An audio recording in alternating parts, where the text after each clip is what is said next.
내 이름은 이주인 시게오. 세상의 어둠 속에 숨어 범법을 저지르는 놈들을 사냥하는 사람이다. 범죄는 욕망을 토대로 한다. 이 욕심쟁이 노인네 같은 이라고 손손이 돈이나 내놓을 것이지. 그 욕망은 무력, 성욕, 권력욕 등 천차만별이다. 그리고 인간의 욕망은 멈출 줄을 모른다. 이제 인생 역전이다. 실컷 놀아주마. 하나의 욕구를 채우면 또 다른 욕구가 끓어오르기 때문이다. 이렇게 욕망에 잠식당한 사람은 반성이란 걸 모른다. 거기 서라! 너 같으면 서겠냐? 꺼져! 끊임없이 끓어오르는 욕망을 채우기 위해 계속해서 죄를 저지르는 것이다. 하지만 놈들은 잊고 있다.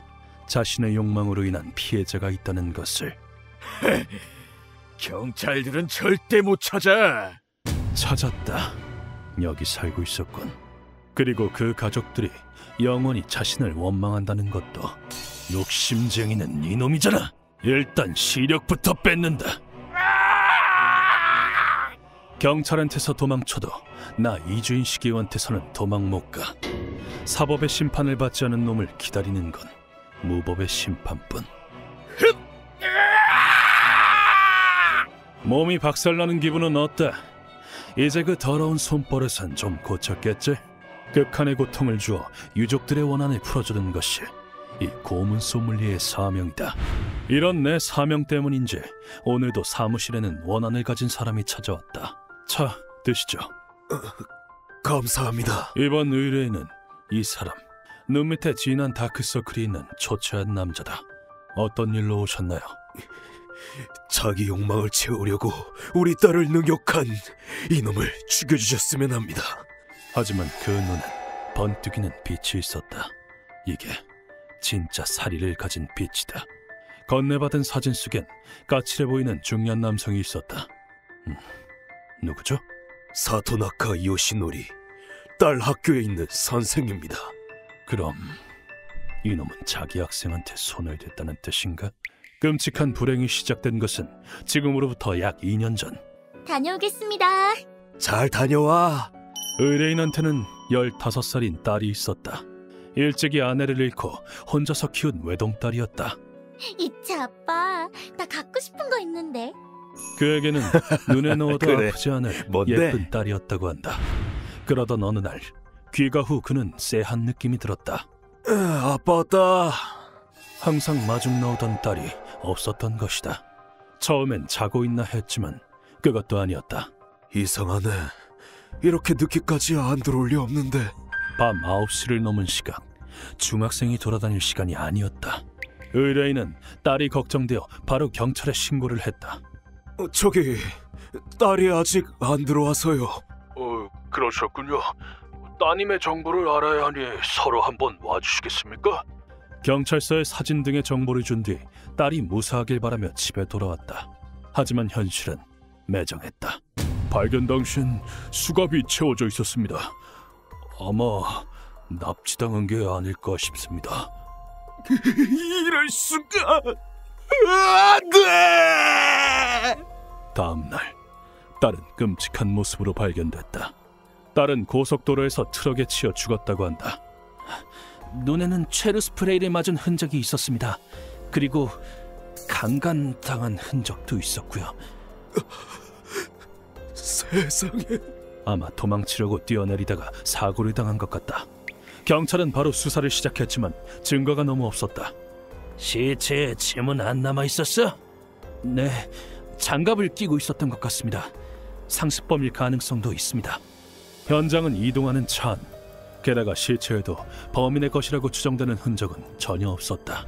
난항을 겪는 수사에 기다리다 지친 의뢰인은 독자적으로 범인을 찾아 나섰다.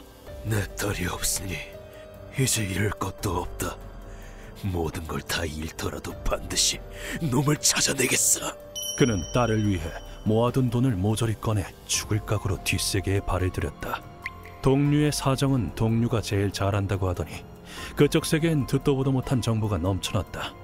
이 근처에서 수갑을 쓰고 그런 짓을 하는 놈은 그 녀석밖에 없어.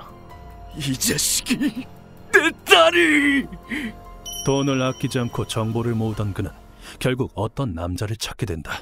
그건 바로 딸 학교 선생인 사토나카 요시노리였다. 범행당일 놈은 예전부터 눈독 들이고 있던 당신 딸을 학교 중에 납치했어. 근데 목격자가 없었다고! 말을 건 건 학교 안에서였으니까 딱히 이상할 게 없었겠지. 그리고 교묘한 말로 자신의 차에 태우고 딸을 고속도로까지 납치.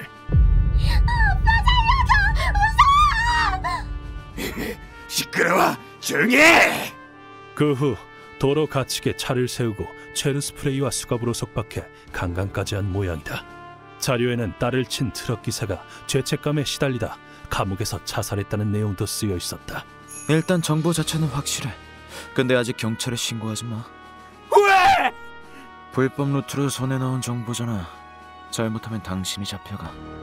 아니면 내가 직접 딸의 원수를 갚아주겠어. 그럴 필요 없어. 내가 실력 좋은 전문가를 소개해줄게. 이렇게 해서 그가 내 사무실까지 오게 된 것이다. 좋아, 이제 어떻게 된 건지 알겠군. 방금 하신 말씀 전부 사실이 맞습니까? 조금 있으면 경찰들도 다 알게 되겠군요. 그러면 범인은 법의 심판을 받게 된다. 그게 당연한 일이다. 하지만 이걸 나한테 맡긴다는 건 그도 무법의 심판에 대한 업을 떠안겠다는 뜻이겠지.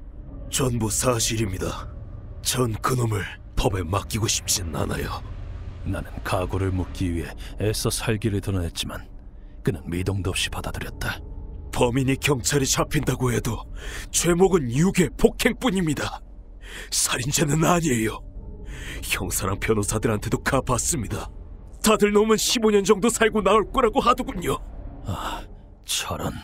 그리고 그 다음 순간 의뢰인의 얼굴은 마치 괴물처럼 변했다. 미친 거 아니야? 내 딸 목숨은, 순간은 그렇게 가벼운 거야? 죽어서 갚아! 죽음으로 갚으라고! 그것은 영혼의 통곡이었다. 의뢰를 받지 않으면 그는 직접 놈을 죽일 것이다. 부당하게 소중한 딸을 잃은 그가 직접 손을 더럽히는 걸 보고 있을 수는 없다. 알겠습니다. 의뢰를 받도록 하죠. 감사합니다. 잘 좀 부탁드립니다. 이때를 위해 우리 고문 소믈리에가 있는 것이다. 저지른 죄에 비해 법이 정한 벌이 가볍다면 무법을 써서 수지 타산을 맞춰주는 게 우리 역할이다. 각오해라.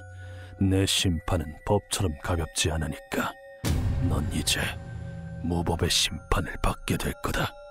선생이라는 지위를 이용해서 제자한테 손을 댄 놈은 살 자격도 없다. 사토나카의 신병을 확보하는 건 쉬웠다. 방과 후는 단죄의 시간이다. 네 인생은 이제 끝이야. 자기가 학생을 죽인 그 학교에서 아직도 당당하게 선생질을 하고 있으니까 말이다. 그렇게 놈을 고문실로 데려와 전용 모래사장에 하반신을 묻었다. 선생님, 다 됐습니다. 좋아, 그럼 깨우자. 나는 준비해둔 적당한 크기의 돌을 집어들었다. 그리고 그걸 놈의 면상에 온 힘을 다해 내던졌다. 일어나, 짐승 새끼야! 방금 건 연습도 할 겸 깨우기 위해 던져본 거였다. 일석이조군. 내 모닝콜로 놈은 멋지게 눈을 떴다. 코가 완전히 구부러졌지만 이렇게 된 쪽이 더 잘 어울리는군. 여긴 뭐야? 너희는 누구고? 이건 납치 강금이야! 범죄란 말이다! 네가 학생한테 한 짓을 따라한 것뿐이야. 시끄럽게 굴지 마. 역시 짐승 새끼다. 자기가 한 짓을 끝까지 모른 채 하다니. 그래도 일단 물어볼 건 물어봐야겠지. 선생이면서 제자를 유린하고 결국엔 죽게까지 만든 것에 대한 후회는 없나? 양심이 있다면 미안해하겠지 싶었지만 놈의 대답은 극악무도했다. 네가 뭔데? 교사가 얼마나 스트레스 받는 직업인지 알아? 그 정도 혜택은 받아도 된다고! 뭐? 그리고 내가 죽인 거 아니야. 트럭이 친 거잖아! 이 새끼! 닥쳐! 네 놈 때문에 그 선량한 트럭 기사는 스스로 목숨을 끊었다고. 이런 놈은 이가 있으면 헛소리 짓거려야 되기 때문에 다 뽑아버렸다. 이렇게까지 썩은 놈일 줄이야. 역시 법은 놈한테 너무 과분하다. 네가 무슨 짓을 저질렀는지 알게 해주지. 루카와! 네, 준비됐습니다. 피해자와 유족의 슬픔, 그 몸에 똑똑히 새겨주겠어. 나와 루카와는 준비해둔 주먹만한 돌을 쥐고 놈을 향해 던졌다.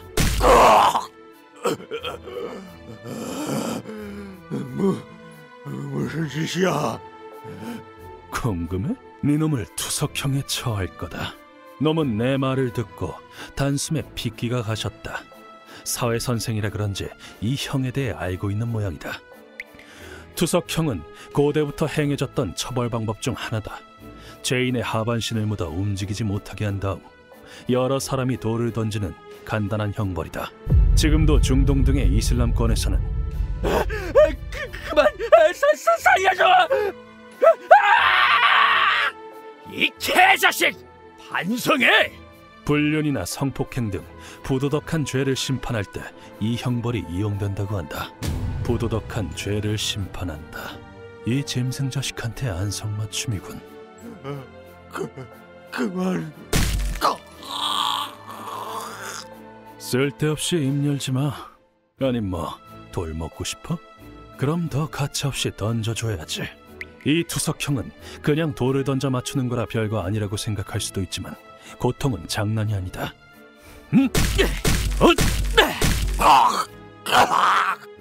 성인 남자가 전력으로 던지는 돌을 맞으면 뼈 정도는 쉽게 부러진다. 게다가 몸이 고정된 채로 맞는 거기 때문에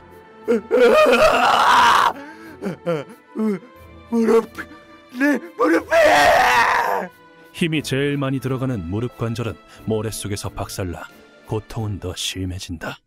그렇게 계속 던졌더니 참다 못한 사토나카가 살려달라고 빌기 시작했다. 잘못했습니다. 용서해줘. 이제 와서? 하지만 나도 슬슬 돌 던지기가 귀찮아졌다. 그럼 어떤 죄들을 지었는지 한번 들어보실까? 네 놈이 지금까지 손댄 학생은 몇 명이냐? 솔직히 대답하면 용서해주지. 20명입니다. 솜씨가 좋길래 초범이 아닐 거라고 예상은 했지만 이렇게나 많을 줄이야.